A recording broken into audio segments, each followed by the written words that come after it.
Қайырлы күн, құрметті достар, қайырлы күн, құрметті көрермендер.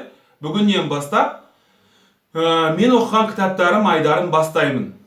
Бүгінгі бірінші кітабымыз оқыған ол Илья Львович Майзалистің «Шахматы» деген кітабы.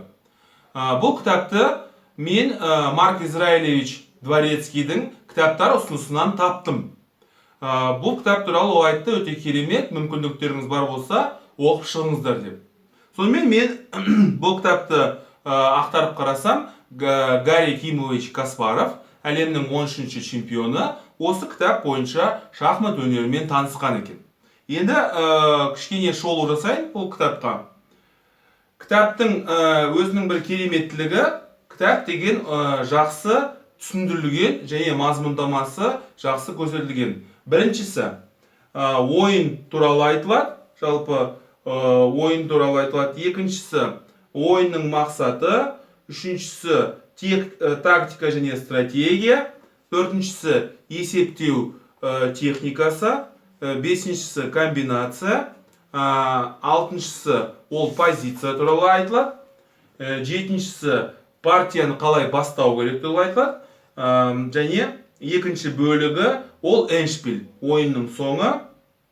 Тоғызыншы тарау ол деген ойынның ортасы, миттельшпиль.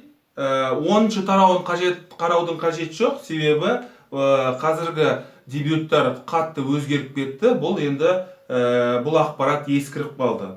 Және ең соңғысы ол енді шахматтық рухани өмірге арналған шахматтық композиция деген осындай тараулары бар. Көбінесе мен кітаптарды сабақ беру үшін кітаптарды оқимын, өйткені әдістемелік жағынан пайдалы кітаптарды көбінесе оқимын. Сол себепті, егерде сіздерде да қосымша адамдарды оқитын болсаңыздар, ол да өте сіздерге пайдалы болады. Міне осындай керемет кітап. Мүмкіндіктеріңіз бар болса, Илья Львович Майзалистің кітабымен танысыңыздар. Егерде каналдағы видеолар ұнайтын болса, лайк басыңыздар, пікір қалдырыңыздар және бөлісе отырсаңыздар деген ниетім бар еді. Жарайды, жақсылықта кездесейік, сау саламат болыңыздар.